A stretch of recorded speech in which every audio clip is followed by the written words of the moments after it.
I'm really surprised at how many people don't read into this more deeply. The weirdos who really don't think there's meant to be any real depth to Kimmy's character and upbringing. They say she wasn't even supposed to be on more than one episode, and to just enjoy her for what she is, a supporting character. Kimmy's autistic, you piece of shit. And if you disagree, you're probably an asshole. It's long established that Kimmy isn't the brightest kid, and she's typically shown copying DJ's homework. It's also heavily implied she doesn't pick up on social norms and social cues. Okay? In 2024, Kimmy would be considered high-functioning autism. One of her main traits was she had bad grades and she was inept with schoolwork. It would be easy to assume that this was simply stupidity, given that Full House takes place from 1987 to 1995. It's very easy for a learning disability to be dismissed as simple laziness or stupidity. Poor Kimmy. Even baboons know their own babies. Kimmy's aware of her low intellectual ability, and it didn't seem to bother her that much. From what we hear of Kimmy's parents, they seem to be neglectful,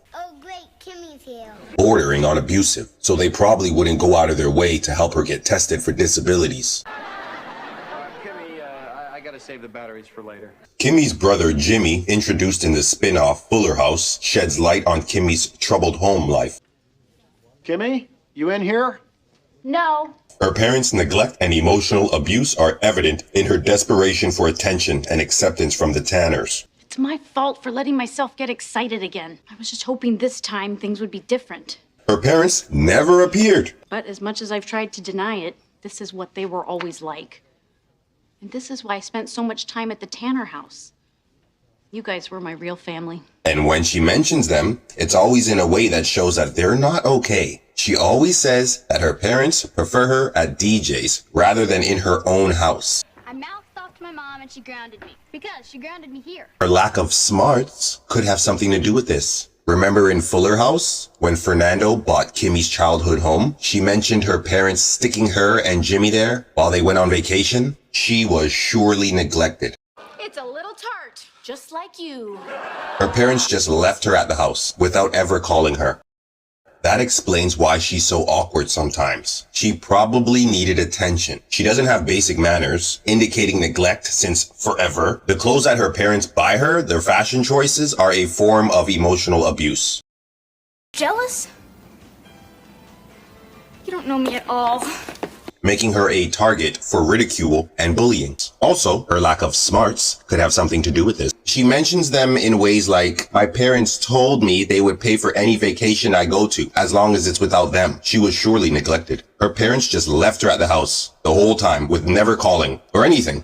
Yep. She doesn't have basic manners, like knocking or table manners. Remember the line when she tells DJ, be careful, my mom keeps an egg beater in her pants. I feel like she was neglected for real, for real. It kind of annoys me when the Tanners make her feel like she doesn't belong there because she's already ignored in her own house. It's obvious she was neglected or abused. It really pisses me off that Danny, Joey, and Jesse hated Kimmy so much. When I think about the episode when one of Stephanie's friends was getting beat by his dad, all the adults treated her like garbage. Sure, she could be rude sometimes, but there's probably a reason for that. And they're not helping. Oh, and look at Kimmy's clothes. Kimmy's outfits are ugly, to say the least. Her parents are intentionally dressing her in clashing, outdated clothing. The bold patterns, the bright colors, and mismatched accessories create a visual ugh. Her fashion sense is a bold fusion of I give up and a crime scene. If she dressed herself, then she is autistic. But if these are her parents' fashion choices, it's a form of emotional abuse, making Kimmy a target for ridicule and bullying. They're setting her up for social failure, forcing her to endure the constant mockery and jokes from the Tanners and others.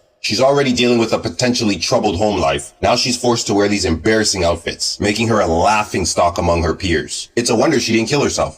The fact that she's being treated poorly by the Tanners, and it's still a better option than her going home, says a lot about her home life. She's choosing the lesser of two evils. Despite being consistently belittled and mocked, she remains a loyal and loving friend to the Tanners. She's desperate for any sense of connection and belonging, even if it means tolerating abusive behavior. From her devoted fan club, comprised of the Tanners, who lovingly refer to her as that annoying girl who won't leave. So Kimmy has this horrible home life where her parents don't love her, like her, or care about her. They often neglect her and things of that nature. So, to keep her mind off of that, she instead won't leave the Tanner's house. And the adults acted like terrible children to Kimmy. So what if she's annoying?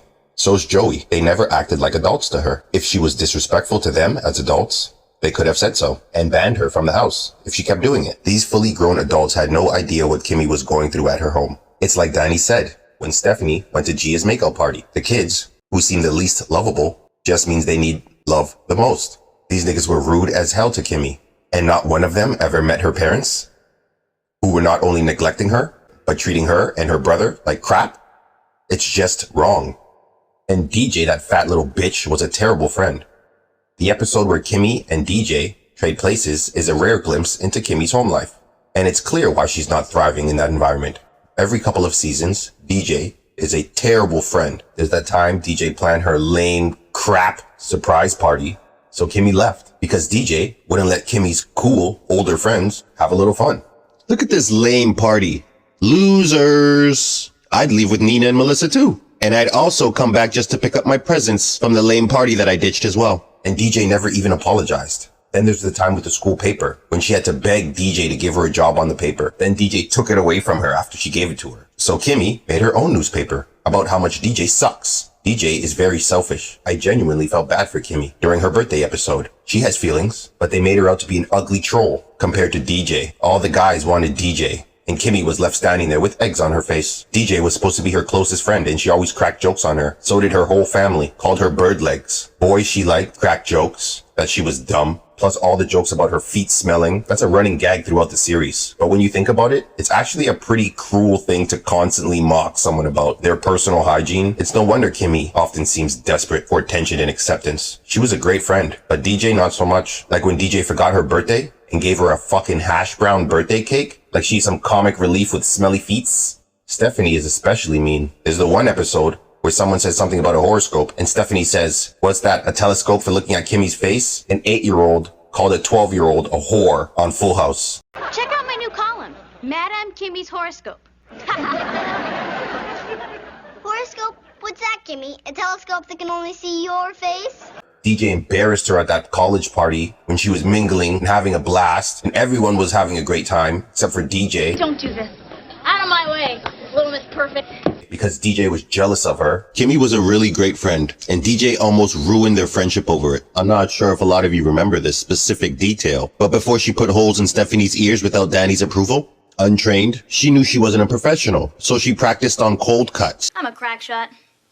Before I came over, I practiced on some cold cuts. Obviously because she cared about Stephanie. Stephanie's a dirty bitch. That's probably the reason why Stephanie's ears got infected. Because Kimmy obviously knew what she was doing. She even watched her brother pierce someone. So something tells me that yes, she did sanitize. You can't honestly blame Kimmy for convincing DJ to buy a horse. Dumbass DJ. You know her dad's actually Joey, right? That's what the DJ stands for. Duh. Joey. Pamela Tanner was a whore, and it was Danny that killed her. He rigged her brakes, and then he told Joey to move in so we can kill him with kindness, the old-fashioned slow way.